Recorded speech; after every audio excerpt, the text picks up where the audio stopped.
우리를 사랑하시되 죽기까지 우리를 사랑하시는 하나님께서 우리를 위하여 주시는 말씀은 로마서 10장 8절로 10절 말씀까지입니다. 신약성경 253페이지 로마서 10장 8절로 10절까지 우리 세 절 말씀을 같이 읽도록 하겠습니다. 함께 읽겠습니다. 그러면 무엇을 말하느냐? 말씀이 내게 가까워 내 입에 있으며 내 마음에 있다 하였으니 곧 우리가 전파하는 믿음의 말씀이라. 내가 만일 내 입으로 예수를 주로 시인하며 또 하나님께서 그를 죽은 자 가운데서 살리신 것을 내 마음에 믿으면 구원을 받으리라. 사람이 마음으로 믿어 의에 이르고 입으로 시인하여 구원에 이르느니라. 아멘. 부족하고 허물 많은 종이 단에 섰습니다. 감추어 주시고 주의 말씀만이 드러나게 하옵소서. 하나님이 언제나 지켜주신다는 것을 조금 더 의심하지 않고 믿지만 여전히 우리는 결과에 대해 불안해하고 새로운 일에 도전하는 것이 두렵습니다. 하나님이 우리를 언제나 사랑하시고 축복하신다는 것을 조금 더 의심하지 않고 믿지만 여전히 우리는 외로움을 느낄 때가 있고 나만 힘든 것 같이 느껴질 때가 있습니다. 순도 100%의 믿음으로 하나님을 신뢰하고 선포되는 말씀이 하나님이 내게 주시는 말씀으로 믿어지게 하옵소서. 예수 그리스도의 이름으로 기도드립니다. 아멘. 하나님께서 그리스도를 통하여 우리를 위하여 행하신 일들을 알기를 원합니다. 이 시간 그리스도 안에서 주시는 하나님의 은혜를 받으시기를 주님의 이름으로 축원합니다. 모든 것이 잘 될 것입니다. 요즘 넷플릭스에서 수리남이라고 하는 드라마가 인기입니다.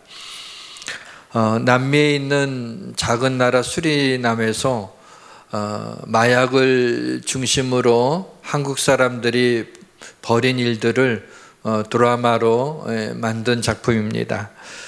저도 흥미가 있어서 조금 보다가 더 이상 볼 수가 없었습니다. 한국에서 사기를 치고 범인인도 조약이 체결되어 있지 않은 수리남으로 도망가서 마약 사업을 하는 그 주인공이 목사로 등장을 합니다. 이 수리남에서 일어난 이 일은 실화입니다. 그런데 주인공이 목사라고 하는 사실은 사실이 아닙니다. 그것은 감독이 극적인 효과를 위해서 주인공을 목사로 설정을 했다고 합니다. 할렐루야 아멘이라는 말들이 많이 나오는데 그것이 시화화되고 하나님의 말씀이 엉뚱하게 사용되는 것을 보면서 처음에는 드라마니까 극적인 효과를 위해서 하는 거니까 이렇게 이해를 하고 참으려고 했지만 계속되는 말씀의 오용으로 말씀이 조롱받는 듯한 느낌이 들면서 그만 인내심이 바닥이 나고 마음이 불편해서 그만 보게 되었습니다. 제가 드라마에 대한 이해가 부족한 것인지는 모르겠습니다. 그러나 드라마는 드라마일 뿐이라는 말에는 동의하기가 어렵습니다. 대중들에게 미치는 영향이 크기 때문입니다. 이 사회가 얼마나 기독교 문화를 우습게 생각을 하고 이 사회가 얼마나 기독교인들을 의식하지 않는지를 알 수 있었습니다. 여기에서 마음이 좀 힘들고 괴롭고 고민이 되면서 이렇게 떠오른 생각은 믿음이었습니다. 그리스도인들이 믿음에 굳게 서야 되겠구나 라는 생각이 들었습니다. 오늘 말씀은 그렇게 시작이 되었습니다. 하나님께서는 한 인생을 믿음으로 여십니다. 믿음으로 새로운 지평을 열고 믿음으로 은혜와 축복의 문을 여십니다. 하나님께서 이 못난 인생을 사랑하시어 나를 위해 예배해 놓으신 좋은 선물들을 믿음으로 찾아가라고 권고하십니다. 오늘 믿음에 대한 우리의 고민이 우리의 연약한 믿음이 흔들리지 않는 견고한 믿음으로 고난 가운데서도 담대한 믿음으로, 그리고 하나님의 언약의 말씀이 그대로 믿어져서 성경에 약속된 그 축복들을 우리 인생에서 누릴 수 있는 축복된 믿음으로 트랜스폼되는, 변환되는 시점이 되기를 주님의 이름으로 축원합니다. 믿음을 너무 복잡하고 어렵게 생각해서 자신에게 믿음이 있는 것 같기도 하고 없는 것 같기도 하는, 그렇게 혼란을 느끼는 분들이 있습니다. 그런가 하면 성경 말씀은 좋은 말씀이고 신앙을 갖는 것은 좋은 일이라고 말하면서도 교회에 나가지 않는 사람들이 있습니다. 내가 교회는 안 나가지만 그래도 내가 하나님을 믿는다 라고 자신 있게 말하는 사람들을 종종 만나게 됩니다. 그들이 말하는 믿음은 믿음이라고 부르기에는 믿음의 농도가 너무나 낮아서 믿음이라는 단어를 사용할 수 없을 정도입니다. 좀 더 솔직히 말씀드리면 성경이 말하고 있는 믿음이 아닙니다. 그래서 성경에 이런 말씀이 기록되어 있습니다.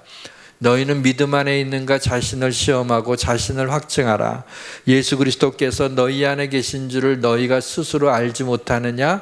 그렇지 않으면 너희는 버리운 자니라, 버림을 받은 자니라 라고 말씀하고 있습니다.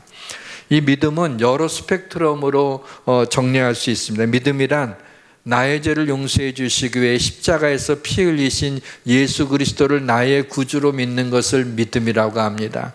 믿음이란 하나님이 나를 위해서 행하신 일들을 받아들이는 것입니다. 믿음이란 어떤 상황 속에서 소망을 갖는 것입니다. 믿음이란 하나님의 약속을 붙드는 것입니다. 믿음이란 하나님을 신뢰하는 것입니다. 믿음이란 하나님을 의지하는 것입니다. 이렇게 믿음에 대해서 우리가 여러 가지 각도에서 설명이 가능합니다. 이제 믿음의 속사를 들여다보겠습니다. 인간은 지음 받자마자 교만과 불순종으로 말미암아 하나님과의 관계가 끊어졌습니다. 그리고 하나님과 담쌓고 지내게 되었던 것입니다. 하나님을 찾지도 않고 마음에 하나님 두기를 싫어해서 파멸과 고생의 길을 걸어가며 평강의 길을 알지 못하고 인생을 살아가게 된 것입니다. 모든 사람이 죄를 범하였으며 하나님의 영광에 이르지 못했습니다. 죄 용서를 받기 위해서는 가장 먼저 자신이 죄인임을 인정하는 것이 필요합니다. 죄인임을 인정하고 회개해야 됩니다. 회개라는 말은 죄를 뉘우치고 그 죄에서 돌이키는 것을 가리키죠. 회개를 하고 나를 사랑하사 나를 위하여 십자가에 달려 죽으신 예수 그리스도를 믿는 것을 우리가 믿음이라고 합니다. 그러면은 구원을 받습니다. 여기서 자신이 죄인임을 인정하고 회개할 때 죄사함을 받는다고 했는데, 이 장면에 우리가 잠깐 서서 생각해 볼 것이 있습니다. 우리는 회개만 하면 죄사함을 받는다는 이 말씀을 너무나 많이 들어오고 익숙한 말씀이라서 그냥 그렇지 회개하면 모든 죄를 용서받지라고 그냥 이렇게 쉽게, 믿음이 좋은 건지 아무튼 쉽게 우리가 받아들이게 됩니다. 그러나 다시 한번 생각해 보십시오. 내가 그동안에 지은 죄가 얼마나 많이 있고 심각한 죄인데 그 죄를 내가 예수 그리스도 내 죄를 내가 알고 뉘우치고 용서해 달라고 하기만 하면 한순간에 그 죄가 없어진다는 것이 여러분 잘 이해가 되십니까? 거기까지는 나에 관한 거니까 좀 내가 너그럽게 생각할 수가 있어요. 만약 연쇄살인마가 그렇게 여러 사람을 죽이고 많은 가정에 고통을 준 다음에 그 연쇄살인마가 교도소에서 복음을 듣고 예수를 믿어서 자기의 죄를 고백하고 용서해달라고 할 때 하나님이 용서하시냐 말이죠. 용서하신다는 거예요. 자, 이것이 상식적이고 합리적인 시각에서 참 어이가 없는 일이에요. 아니 그렇게 무서운 죄를 지고 그렇게 많은 사람들한테 고통을 주고 나서 내가 그냥 용서해달라고 하나님 앞에 진심으로 자기 죄를 뉘우치고 하게 되면은 하나님이 모든 죄를 하나도 없는 것처럼 하나님이 용서해 준다는 거예요. 옛날에 밀양이라는 영화에서도 그와 같은 비슷한 장면들이 나오지 않습니까? 자, 이러한 생각을 갖게 되는 것은 우리는 죄를 지게 되면은 죄값을 치러야 된다는 그러한 생각이 있기 때문이에요. 그렇습니다. 죄를 지으면 죄값을 치러야 되는 거죠. 그게 공이죠. 근데 성경에서 이 죄값이라고 하는 것을 죄의 삭은 사망이라고 그랬습니다. 죽음이라고 했습니다. 모든 인간은 죄인이기 때문에 영원한 죽음을 피할 길이 없게 된 것입니다. 근데 하나님은 사랑의 하나님이시라 우리를 사랑하시지만 또 여전히 공의의 하나님이시라서 우리의 죄를 참아보지 못하시는 분입니다. 그럼 이 딜레마를 하나님이 기가 막힌 방법으로 해결해 놓으신 것입니다. 하나님이 죄로 말미암아 영원히 멸망받을 수밖에 없는 존재인 우리 인생을 구원하시기 위해서 아담과 하와가 죄를 지어 타락한 그때부터 원대한 계획을 가지고 계셨던 거예요. 그것이 우리 인간들을 구원하시기는 위한, 우리의 인간들을 하나님의 자녀로 삼기 위한 그런 것들을 그때부터, 창조 때부터 계획을 하셨던 겁니다. 이 일을 이루시기 위해서 하나님이 인간의 몸을 입고 이 땅에 오신 것입니다. 이것을 인카네이션, 성육신이라고 말하는 것이죠. 하나님이 성육신하여 이 땅에 오신 분이 예수 그리스도입니다. 예수 그리스도가 이 땅에 오셔서 하나님 나라의 말씀을 선포하시고 병자들을 고쳐주시고 제자들을 훈련시키시고 십자가에 달려 죽으셨습니다. 하나님과 인간 사이에 막힌 담을 자신의 육체로 허신 겁니다. 십자가에서 자신의 육체가 무너지면서 우리의 죄를 용서해 주신 거죠. 원수된 것, 우리의 모든 죄를 십자가로 소멸하셨다고 말씀하고 있습니다. 주님은 우리가 이길 수 없는 원수를 이기셨습니다. 죄와 죽음을 이기시고 부활하신 것입니다. 인간을 향한 하나님의 이 러브 스토리를 믿으면 우리의 죄가 십자가에서 소멸됐다고 하는 이 기쁜 소식을 믿기만 하면 하나님의 자녀가 되는 것입니다. 우리는 우리가 지은 죄로, 죄값으로 내가 죽어야 될 죄인이지만 하나님이 당신의 아들을 십자가에 달려 죽게 함으로 인하여 죄값을 치르시고 대신 치르시고 그 피값으로 우리를 사신 것입니다. 그래서 우리를 양자로 삼으신 것이죠. 인간 편에서 보게 되면 그냥 회개하고 용서받았음을, 그리스도가 나를 위해 죽으신 것을 믿기만 하면 모든 죄가 용서받았다는 걸 믿는 것, 이게 쉬운 일일까요? 쉬운 일 같은데 그렇게 또 쉬운 일도 아니죠. 그렇다면 오늘날 믿지 않는 사람들이 훨씬 더 많은 이유가 뭘까요? 이것을 믿는 것 자체도 성령의 역사하심이 없이는 이것이 우리가 믿어질 수가 없어요. 근데 어떻든 하나님의 편에서는 정말 쉽지 않은 일을 행하신 거예요. 그냥 우리가 죄를 졌는데 어떤 죄를 졌든지 간에 그 죄를 뉘우치고 그리스도의 이름으로 죄를 회개하면, 그리고 주님이 나를 위해 달려 용서해 주셨다는 걸 믿기만 하면 모든 죄가 용서받았다는 것은 쉬운 얘기가 아니에요. 하나님이신 그분께서 당신의 아들을 십자가에 달려 죽게 하심으로 우리의 죄값을 치르신 거예요. 그리고 피값으로 우리를 사신 이 이야기는 쉬운 이야기가 아니라는 거죠. 죄사함을 받는 우리에게 하나님이 오셔서 내 아들아 내 딸아 사랑한다, 나의 사랑 안에 거하라, 이제 나와 함께 인생길을 걸어가자, 그렇게 말씀하시는 거예요. 솔로몬은 아가서에서 이것을 이렇게 아름답게 노래합니다. 우리가 한번 같이 읽었으면 좋겠는데요. 아가서 2장 10절로 13절 말씀입니다. 자, 우리 함께 읽어봅시다. 나의 사랑하는 자가 내게 말하여 이르기를 나의 사랑 내 어여쁜 자야 일어나서 함께 가자. 겨울도 지나고 비도 그쳤고 지면에는 꽃이 피고 새가 노래할 때가 이르렀는데 비둘기의 소리가 우리 땅에 들리는구나. 무화과 나무에는 푸른 열매가 익었고 포도나무에는 더하는구나. 나의 사랑 나의 어여쁜 자야 일어나서 함께 가자. 우리를 향해서 하나님이 하시는 말씀은 나의 사랑 나의 어여쁜 자야 일어나서 나와 함께 가자, 그렇게 말씀하시는 거예요. 우리가 뭐 그렇게 어여쁘겠어요? 죄인들인데 우리가 무엇이 간데 우리를 이렇게 사랑하신다면서 나의 사랑 나의 어여쁜 자야 일어나서 함께 가자. 저는 이 말씀을 읽다 가슴이 뭉클했어요. 2번이나 반복되면서 내가 그렇게 어여쁜 자입니까? 부끄러워 견딜 수가 없나이다. 그런데 주님이 함께 가자고, 우리의 인생길에 홀로 버려두지 아니하고 주님이 동행하시겠다고 말씀하시는 겁니다. 믿음으로 그리스도를 영접하는 순간이 한 인생의 가장 중요한 순간이고 인생의 터닝 포인트가 되는 순간이고 포인트 브레이크의 순간인 것입니다.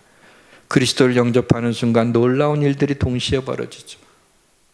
그동안 지은 모든 죄가 용서함을 받고 의롭다함을 얻게 되고 구원받아 하나님의 자녀가 되고 천국에 대한 소망을 갖고 영원한 생명을 갖게 되는, 그냥 하나님이 십자가에서 당신의 아들을 죽게 하면서 이루어 놓으신 He had done, 하나님이 행하셨던 그 모든 일을 내가 받아들이기만 하면 바로 이 모든 은혜와 축복들을 우리에게 주시겠다는 놀라운 기쁜 소식이 아닙니까?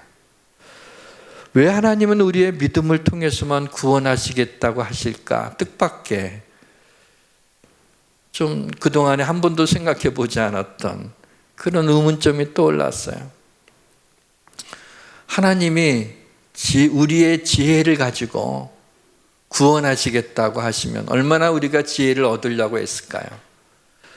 우리가 사랑을 많이 하면 하나님이 구원하시겠다는 거, 얼마나 사랑을 많이 하면서 살겠을까요? 우리가 선한 일을 많이 하면 그걸로 하나님이 구원하시겠다면 얼마나 선한 일을 많이 할까요? 그런데 하나님께서는 오직 우리의 믿음으로만 구원하시겠다고 그렇게 하셨습니다. 그 이유는 믿음은 우리가 아무것도 할 수 없다는 것을 깨닫게 해주시기 때문입니다. 우리의 공로가 하나도 들어가지 않은 거예요. 하나님이 하신 일을 나는 그저 받아들이고 믿은 것뿐이죠. 내가 하나님께서 행한 것이 아무것도 없어요. 하나님 앞에 뻐길 것이 없는 거예요. 우리는 하나님이 우리를 위해 이루어 놓으신 일 그저 받아들이기만 하면 됩니다. 이것을 믿습니까? 네. 내 믿음이 참 믿음인지 아니면 좀 긍정적인 마인드인지 혼란스러울 정도로 희석된 믿음이 아니라, 또한 자기에게 믿음이 없는지 있는지 잘 모를 정도의 그 믿음 아닌 믿음이 아니라 확실한 믿음, 살아있는 믿음을 가지고 삶을 살아내기 위해서 어떻게 해야 될까라고 하는 것을 고민하며 기도했습니다. 믿음은 여러 스펙트럼으로 설명할 수 있지만 그 중에 하나가 맨 마지막에 제가 말씀드린 건, 믿음은 하나님을 의지하는 것이다. 믿음은 매일 날마다 하나님을 의지하는 것이 믿음입니다. 우리는 생각으로는, 말로는 날마다 하나님을 의지하고 살아간다고 생각하고 고백하죠. 누가 우리한테 물으면 당신은 하나님을 의지하고 살아갑니까? 여러분 어떻게 하겠어요? 네, 아멘. 네, 하나님 의지하고 살아가면. 다시 한번 물어봐요. 당신은 정말 하나님만을 의지하고 살아갑니까? 아멘 소리가 좀 여기 커지는데, 근데 보통 사람들은 좀 작아집니다. 두 번째 물어볼 때는 내가 진짜 하나님만 의지하고 살아가나? 사실은 지갑에 돈도 많이 의지하고 살아가는데 조금 자신이 없어져요. 세 번째, 정말 하나님만 의지하고 살아갑니까? 할 때는 마음이 좀 괴로울 정도죠. 그럼에도 불구하고 우리는 아멘이라고 합니다. 자, 그러면 분명히 우리가 하나님을 의지하고 살아간다면 그걸 어떻게 증명할 수 있을까요? 구름이 우리가 볼 때 실체가 있습니다. 근데 비행기를 타고 구름 속으로 지나갈 때가 있죠. 창밖에서 보게 되면 구름 속으로 지나가는데 그게 안개 같아요. 이게 구름인지 안개인지 잘 구별이 안 돼요. 혹시 우리의 믿음이 구름과 같지는 않습니까? 분명히 믿음의 실체를 가지고 있는데 어느 순간에 믿음 없는 내 모습을 보면서 정말 내게 믿음이 있는지 고개를 떨군 적은 없으십니까? 어떻게 우리의 믿음을 확증할 수 있을까? 또 고민하며 기도했습니다. 그러던 중 말씀이 떠올랐어요. 사람이 마음으로 믿어 의에 이르고 입으로 시인하여 구원에 이르느니라 라는 말씀이 떠올랐어요. 입으로 시인하는 거구나. 우리의 믿음을 확증하는 데 있어서 입으로 시인하는 것이 중요하다는 생각을 하게 됐습니다. 매일 하나님을 의지하기 위해서는 매일 신앙을 입으로 고백해야 되는데 이것은 쉽지 않은 일입니다. 새로운 생활의 패턴을 만드는 것이기 때문이죠. 아침에 일어나서 세수하는 것은 힘들지 않습니다. 양치하는 것도 아이들은 좀 귀찮아하지만 어른들이 양치하는 게 힘들어하면 안 되죠. 아침 밥 먹는 것이 힘들어하지 않습니다. 안 먹는 사람도 물론 있겠죠 말이죠. 오히려 세수 안 하고 양치 안 하고 밥 안 먹으면 힘듭니다. 그걸 해야 편하지 안 하면 더 힘든 거죠. 그래서 여러분 아침에 일어나서 오전 그날 하루 동안에 하나님을 얼마나 의지하고 있습니까? 하나님을 생각이나 하나요? 하나님을 의식하고 있나요? 그래서 생각해 본 것이 어떻게 해야 실제적으로 우리가 하나님을 의지하고 산다는 것이 좀 느껴질 수 있을까? 그리고 그렇게 살아갈 수 있을까? 그걸 생각하면서 이런 생각이 들었어요. 우리 대부분 우리 믿는 사람들의 거룩한 습관 중에 하나가 식사할 때 기도하는 거예요. 물론 식사할 때 기도 안 하는 사람도 있어요. 근데 대부분은 그래도 뭐가 음식이 앞에 있으면 우리도 모르는 사이에 고개를 숙이고 눈을 감고 뭐라고 몇 초 동안에 이제 기도를 하고 이제 식사를 하죠. 자, 그러면 그 식사 시간에 기도할 때 그 시간에 우리의 믿음을 고백하며 하나님을 의지하면 어떨까라는 생각을 한 것입니다. 여기서 중요한 것은 아침 식사와 저녁 식사 2번 기도하면 좋겠는데 식사를 하면서 마음으로만 기도하지 말고 내가 기도하는 소리가 적어도 내 귀에 들릴 정도로 기도해야 된다는 겁니다. 이것이 중요한 포인트예요. 마음으로 그냥 우리의 신앙을 고백하게 되면 그게 구름과 같이 영지처럼 사라집니다. 근데 우리의 입술로 고백하게 되면 내 귀에 들리게 되면 그것이 우리가 고백하면서 내 귀에 들리면서 그것이 그대로 믿어지게 되는 거죠. 그래서 하나님도 내 귀에 들린 대로 너희에게 행하리라 라고 그렇게 말씀하셨잖아요. 하나님 앞에 기도하는 거니까 내 귀에 들릴 정도로 하면 하나님 귀에 들릴 정도로 기도하는 것이 중요해요. 그래서 기도의 샘플을 하나 만들어 봤어요. 아침 식사 기도할 때는 꼭 이렇게 기도해야 된다는 건 아니에요. 하나의 샘플입니다. 오늘도 새날을 주시고 일용할 양식을 주신 하나님 감사합니다. 하나님 아버지, 오늘 하루도 인도해 주시고 지켜주시고 도와주시고 나와 함께하여 주옵소서. 우리 가족을 축복하여 주시옵소서. 그리스도의 이름으로 기도드립니다. 자, 이렇게 아침에 식사를 할 때 몇 초 안 되죠? 아주 짧은 순간인데 이렇게 기도를 하게 되면 자, 어떤 고백이 있어요? 오늘 하루도 인도해 주시고 지켜주시고 도와주시고 나와 함께 하여 주옵소서 라고 하는 게 그게 하나님 의지하는 거죠. 하나님이 도와주시고 지켜주고 하나님과 함께 하는 것이 하나님 의지하는 거 아니겠어요?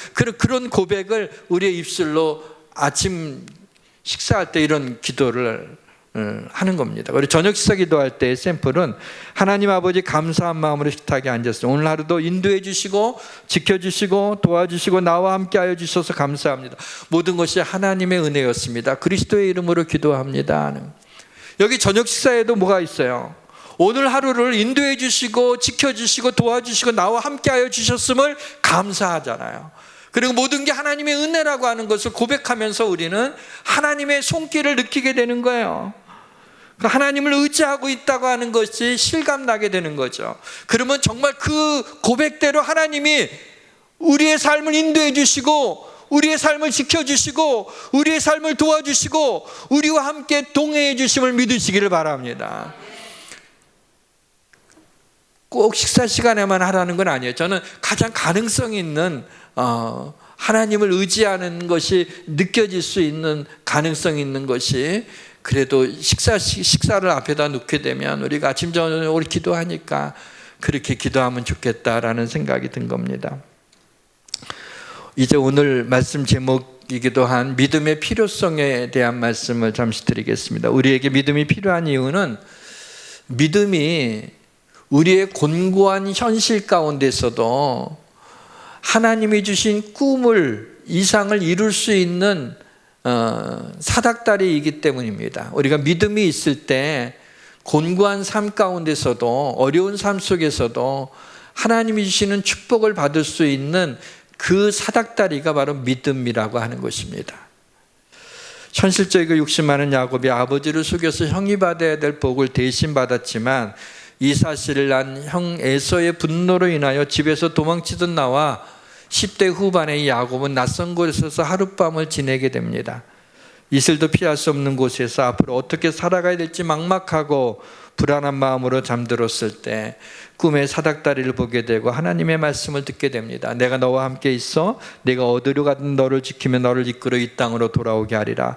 내가 내게 허락한 것을 다 이루기까지 너를 떠나가지 아니하리라 하시니라. 그랬어요. 야곱이 가장 공고하고 불안하고 두려울 때 하나님께서 내가 너와 함께하고 너를 지키고 너를 떠나지 않고 가나안 땅으로 다시 돌아오게 하겠다고 그렇게 꿈을 주신 거죠. 근데 야곱은 그때 이 꿈을 낚아챘습니다. 하늘의 문을 본 것입니다. 하나님께서 차가운 그 땅바닥에 누워있는 야곱에게 내가 누워있는 땅을 내가 네 자손에게 주리라고 말씀하신 거죠. 가장 힘들 때가 하나님의 꿈을 꿀 수 있는 찬스입니다. 그리고 이 꿈을 꾸었을 때 야곱이요 그냥 뭐 어떡하다가 이런 꿈을 꿨나 이렇게 생각하지 않았어요. 그 개꿈이라고 생각하지 않고 하나님이 내게 주신 꿈이라고 생각하고 얼른 일어나서 베개에 있던 돌을 세워놓고 기름을 붓고 하나님 앞에 예배를 드리는 거예요. 그리고 하나님 이 말씀대로 내 삶에 이루어 주시면은 내가 나의 소유의 10분의 1을 하나님 앞에 드리겠습니다라고 하는 최초의 11조의 고백이 여기서 나와요. 야곱이 조금 약았던 게 먼저 하나님께 드리고 받아야 되는데 그렇게 해 주시면 내가 그렇게 하겠습니다라고 우리의 마음을 동의하게 하는 그런 또 그 고백을 하게 되죠. 근데 어떻든 야곱이 하나님의 약속을 듣고 믿었어요. 그 후에 그는 하나님이 나를 떠나지 않고 나를 버리지 않는다는 사실을 분명히 믿었어요. 그리고 거침없는 인생길을 걸어가게 됩니다. 야곱의 이 사닥다리 믿음으로 인하여 그가 꾼 꿈이 그의 고단한 현실 속에 그대로 인화된 것이죠. 하나님이 야곱을 축복하신 것입니다. 그리고 12명의 아들을 낳게 되고 이스라엘을 12지파를 이루게 되고 요셉이라고 하는 걸출한 아들을 낳아 정말 큰 기쁨을 가지게 된 것입니다. 다른 측면에서 믿음의 필요성을 또 말씀드리고 말씀을 마치겠습니다. 아직 그리스도를 만나지 못한 사랑하는 사람에게 믿음의 필요성을 알려주셔야 됩니다. 어떻게 보면 자기 믿음도 제대로 못 지키면서 남들한테 뭐 믿음을 가지라고 말하는 게 좀 뭐해서 혹은 믿지 않는 사랑하는 사람과 갈등을 겪고 싶지 않았어. 그동안에 교회 나가자, 예수 믿어라, 신앙에 대한 얘기만 하려고 그러면 막 인상이 찌푸려져 갖고 그냥 막 싫어하니까 아유 괜히 관계만 더 안 좋아지고 뭐 얘기해봤자 소용이 없다 이렇게 생각을 하고 그냥 복음 전하는 것을 외면하고 살아가는 그리스도인들이 많이 있습니다. 그리고 그럼 어떻게 해요? 하게 되면 때가 되면 다 돌아오겠죠. 때가 되면 어느 때요? 어느 때 돌아올까요? 여러분 복음을 전하는 건 우리한테 하라 그런 거예요. 그 영혼을 구원하시는 이는 하나님이 하시는 거지만 하나님도 어떻게 못해요. 만약 하나님이 직접 얘기하게 되면요 놀라 까무러쳐서 기절해요. 믿지 않는 사람들이 귀신인 줄 알고 무슨 소리가 들리면. 그러니까 우리를 통해서 하기를 원한단 말이죠. 우리의 미련한 입술을 통해서 복음이 전해지길 원해요. 그러니까 전해야 되는 거예요. 그래서 이 복음에 대한 이야기를 할 때 우리 성도들이 마음에 부담이 있다는 것을 제가 알면서도 그 부담스러운 말씀을 전하지 않을 수가 없어요. 저는 하나님의 종이니까 하나님이 이 말씀을 하기를 원하실 때 전하지 않을 수 없습니다. 내가 정말 믿는다면 내가 믿는 것을 사랑하는 사람한테 얘기해 줄 수 있어야 하지 않나요? 내가 진짜 믿는데.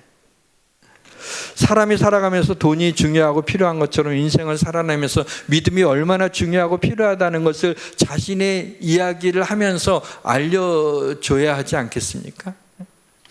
믿음은 불로 연단하여도 없어질 분보다 금보다 더 귀하다 그랬어. 너희 믿음의 확실한 불로 연단하여 없어질 분 금보다 더 귀하며 예수 그리스도께서 나타나실 때 칭찬과 영광과 존귀를 얻게 할 것이라 그랬습니다.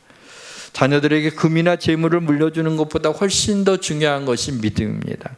믿음보다 귀하고 더 중요한 것은 없어요. 많은 유산을 물려주려기보다도 믿음의 유산을 물려주셔야 됩니다. 그것이 훨씬 더 지혜로운 일입니다.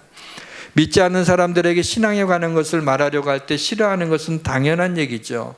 또 그 얘기냐고 하면서 진저리 칠지도 모릅니다.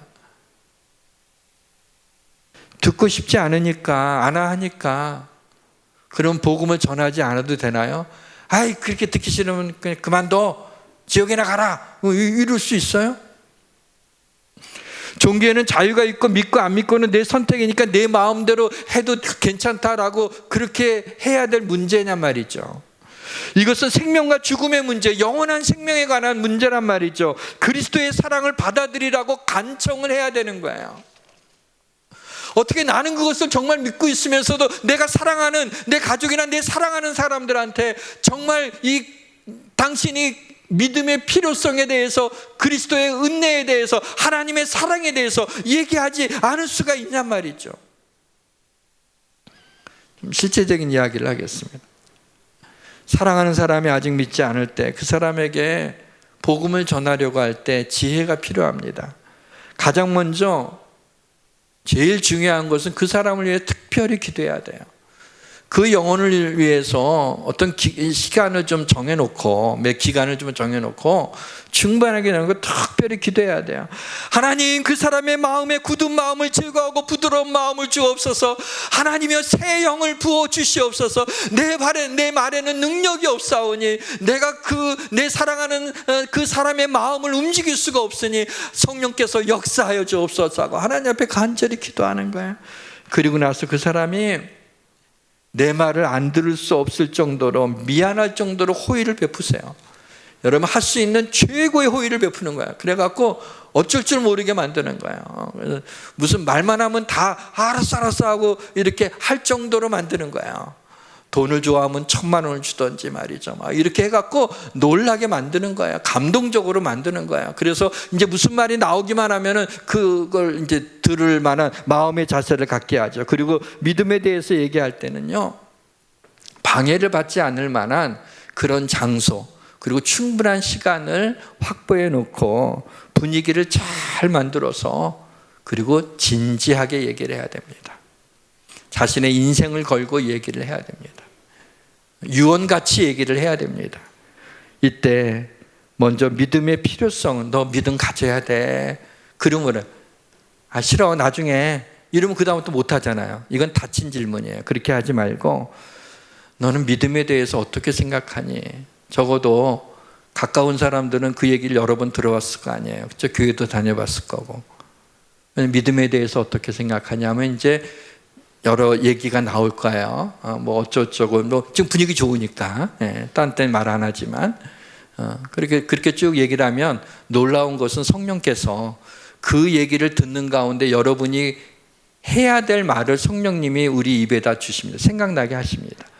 그리고 전할 수 있게 하는 거예요. 그럴 때 놀랍게도 그의 마음이 움직이게 되는 거예요. 일본의 선교사님이 들어가서 학교를 세워서 학생들한테 이제 복음을 전했는데, 이제 영어를 가르치면서 한 그 일반 학교죠. 근데 선교사님이었어요.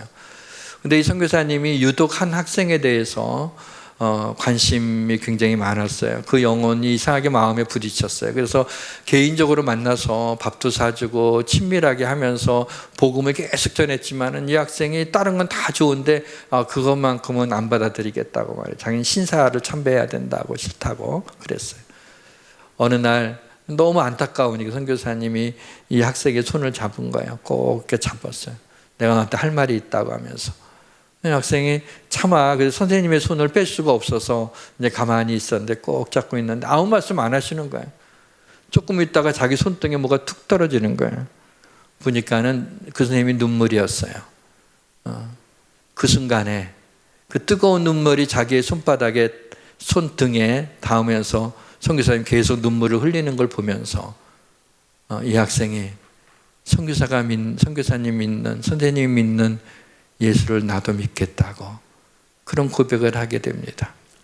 왜냐하면 진심이 느껴졌기 때문이에요. 이 선교사님 나를 얼마나 사랑하는지, 그리고 그게 진짜구나, 누군지 예수를 잘 몰랐지만은 이렇게 말할 정도면 진짜구나 생각을 하고, 이 사람이 일본 기독교계에 아주 유명한 사람이 나중에 큰 일을 하게 되었다라고 합니다.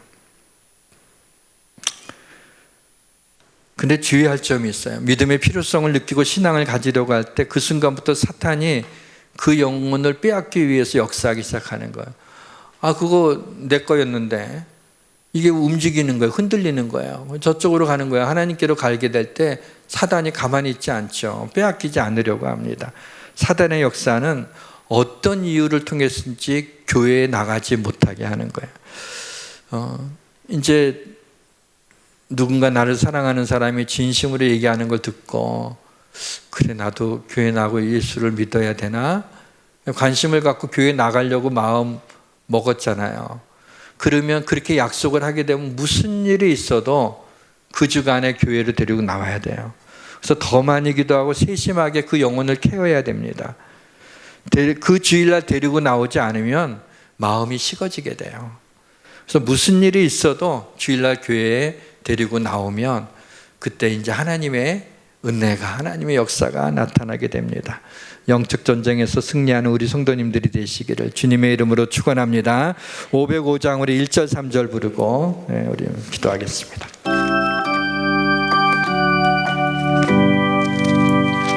온 세상 위하여 나로 경전하리 만 백성 모두 나와서 주 말씀 들으라. 죄 중에 빠져서 헤매는 자들아 주님의 음성 듣고서 너 구원 받으라. 전하고 기도해 매일 증인 되리라. 세상 모든 사람 다 듣고 그 사랑 알도록 온 세상 위하여 주의 임하니 주 예수의 이름을 믿어 이 복음 전하자. 먼 곳에 나가서 전하지 못해도 나 어느 곳에 있든지 늘 기도 힘쓰리. 전하고 기도해 매일 증인 되리라. 세상 모든 사람들 듣고 그 사랑 알도록. 하나님 아버지, 구름 같은 믿음이 아니라 내 삶 속에 하나님의 손길이 느껴지는 믿음을 갖게 하옵소서. 큰 풍랑을 이기기 위해 우리에게 더 큰 믿음이 필요합니다. 태양을 머물게 하시고 달을 멈추게 하신 하나님, 우리 삶의 고통을 멈추게 하여 주옵소서. 바람을 잠잠하게 하시고 파도를 잔잔하게 하신 하나님, 우리 삶의 풍랑을 잔잔하게 하옵소서. 주님의 옷에 손을 대었을 때 혈류의 근원을 그치게 하신 하나님, 우리 삶의 모든 염려와 근심의 근원이 그치게 하옵소서. 아직 믿음이라는 보화를 갖지 못한 우리의 사랑하는 사람들에게 복음을 전하기 위해 우리에게 더 큰 믿음이 필요합니다. 믿음을 주옵소서. 예수 그리스도의 이름으로 기도드립니다. 아멘.